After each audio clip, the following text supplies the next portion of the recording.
What if you could hear your favorite song for the first time again?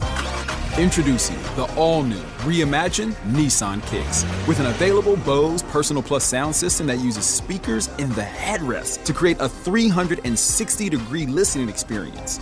You've never heard anything like this. Reimagine your music and your drive. Experience the all-new, reimagined Nissan Kicks for yourself at nissanusa.com today.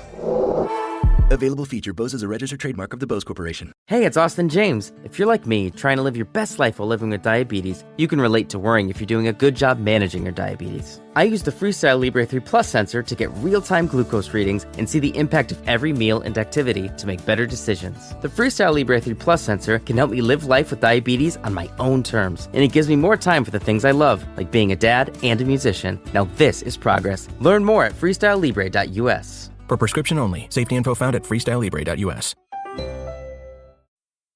This is Optimal Living Daily.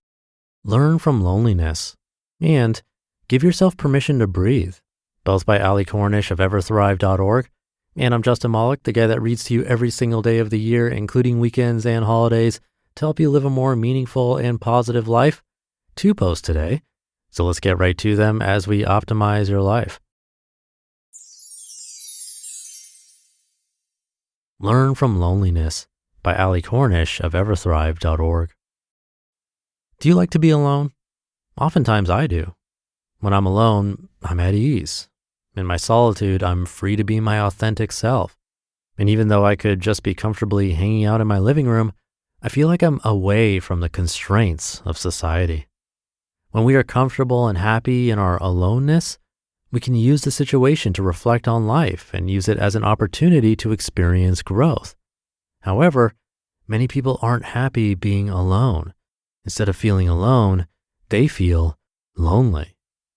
Loneliness is something very different than being alone. When we are lonely, we are not reflecting on our lives with growth and mindfulness. We are not at ease with ourselves and we are not free. Loneliness, when allowed to take hold and fester, can cause anxiety and depression, as well as an array of physical ailments leading to poor health and a shorter life expectancy. Instead of encountering truths and experiencing growth, loneliness gives way, quote, to the perverse, the illicit, the absurd. And that's by Thomas Mann in Death in Venice and Other Tales. Loneliness does not imply aloneness. We can be lonely even when we are surrounded by people. Loneliness is an emotion that can be experienced suddenly or over time. The abrupt loss of a loved one, a job, or a marriage can initiate sudden feelings of isolation and hopelessness. Gradual loneliness is caused by our tendency to self-isolate because our expectations of others may be too high, or we might not be able to withstand the social stress of communicating with others. If, after a period of self-isolation, we do not initiate contact or have the occasion to, we sometimes end up scrutinizing others' behaviors towards us. We think that their benevolent interactions are fake or forced. This produces anger and fear, causing us to withdraw in our loneliness even more. In this way, loneliness has the potential to alter our perception. It is very difficult to climb out of a pit of despair when we are emotionally raw and feel that we do not deserve the contact of others. In our loneliness, we begin to see the world as a negative place. According to Thomas Wolfe in his essay entitled God's Lonely Man, loneliness is a, quote, central and inevitable fact of human existence, end quote. When experienced, this emotion can be devastating. However, loneliness should be explored and understood before it is banished, because it can inform us of behavior patterns that we need to change. Loneliness forces us to make decisions about our lives. It is important to be aware of our emotional well-being and acknowledge when we are feeling lonely.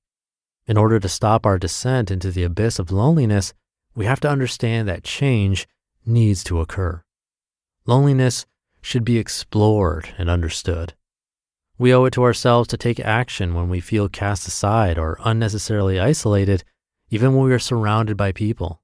We should push ourselves and reach out to those who care for us. We need to reinsert ourselves into the work of friendship, where our social needs will be satisfied and pangs of loneliness will subside. When we force ourselves out of loneliness by prioritizing our emotional health, the quality of our lives will improve and we will inevitably thrive.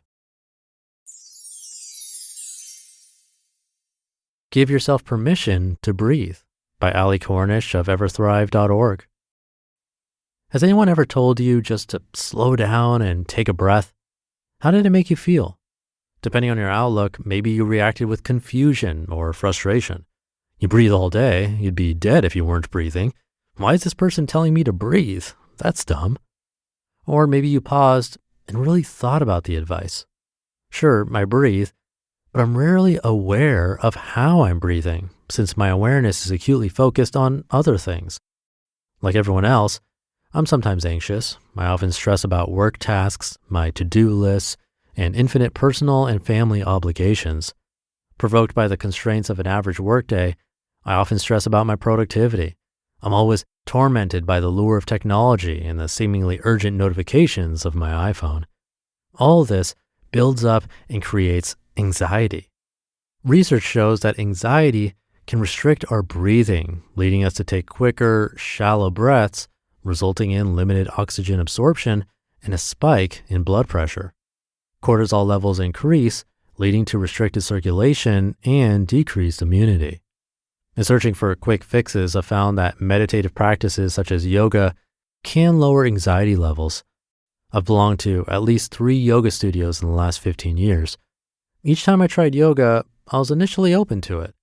But mid-pose, instead of breathing, I began stressing about when I should breathe or not breathe. When should I breathe in? What should I do while I'm breathing? Am I even doing this pose correctly? My mentality towards yoga as a cure for anxiety has never really worked for me. I was forcing myself to breathe and measuring my effectiveness against others in the mirror. I needed to change my mindset. I needed to grant myself permission to breathe. Henrik Edberg, in his article, The Power of Breathing, suggests taking 2 minutes away from the anxiety-inducing situation to focus on breath. I found that 2 minutes is more than enough to find space when my world closes in. Anytime I encounter stress or feel overwhelmed, I simply take one large breath in and out. I do this alone or in the midst of a work presentation or a lively gathering. No one can tell. I do this when I'm cooking, writing, or when I find myself stuck in an endless social media loop. Now, I practice conscious breathing. Taking one deep breath helps us to consciously pause, reflect, and refocus our perceptions, removing us from the source of anxiety. After taking one breath, whatever was bothersome becomes a little less annoying and definitely more approachable. We never have anything to lose by just taking one conscious, full breath. There's so much to gain by granting ourselves permission to breathe. You just listened to the post titled Learning from Loneliness and Give Yourself Permission to Breathe, both by Ali Cornish of Everthrive.org, and I'll be right back with my commentary. The holidays can really strain your wallet. We've all been there, me included. It could take months to rebuild those savings, but holiday spending doesn't have to derail your financial progress. With Chime, you can actually stay ahead of your expenses. I discovered their Spot Me feature when I nearly overdrafted buying last-minute gifts. Instead of getting hit with a $35 fee like my old bank would charge, Chime spotted me up to $200 with 0 fees. Plus, with no monthly fees and early direct deposit access, you're set up to maintain healthy finances year-round. Enjoy the holidays while keeping your financial goals on track with Chime. Open your account in 2 minutes at chime.com/old. That's chime.com/OLD. Chime feels like progress. Banking services and debit card provided by the Bancorp Bank N.A. or Stride Bank N.A., members FDIC. Spot Me eligibility requirements and overdraft limits apply. Direct deposit timing depends on submission of payment file. Boosts are available to eligible Chime members enrolled in Spot Me and are subject to monthly limits. Fees apply at out-of-network ATMs and for OTC withdrawals. When your gut feels off, your whole day can feel off. Activia probiotic yogurts and dailies are a quick, easy, and tasty way to up your gut health game every day. They're deliciously smooth and creamy and packed with billions of live and active probiotics. Your gut is where it all begins, so start with Activia. Enjoying Activia twice a day for 2 weeks as part of a balanced diet and healthy lifestyle can help reduce the frequency of minor digestive discomfort. And thank you to Allie. The breath is certainly tied to our feelings. It kind of reminds me of the study where forcing yourself to smile actually then makes you feel happier. It's really interesting stuff. And I think that's the case with breathing. To me, it's pretty intuitive. If you force yourself to slow your breath, everything else sort of has to follow suit in your body. Now, I'm not going to say that's easy, especially in moments of panic. It's hard to even think about it and go, okay, time to breathe slowly when things are spiraling out of control. And honestly, that can sometimes lead to more panic in certain situations. But with practice, I strongly believe it can work. There's a trick called box breathing where you breathe in for 4 seconds, hold for 4 seconds, breathe out for 4 seconds, and then hold again for 4 seconds. That's a tactic endorsed by Navy SEALs in moments of high stress, and it could work for you. But again, I think it does take practice, and just doing it once and not having results might not be the best test. But all that said, even just paying attention to your breath, which really is the main practice of meditation, has been proven to have benefit. I like to do it before falling asleep, even counting my breaths sometimes. By the time I'm at around 30, I'm usually falling asleep. It's done well for me, not to mention the amount of time I've spent meditating over the years. I wouldn't take any of that back.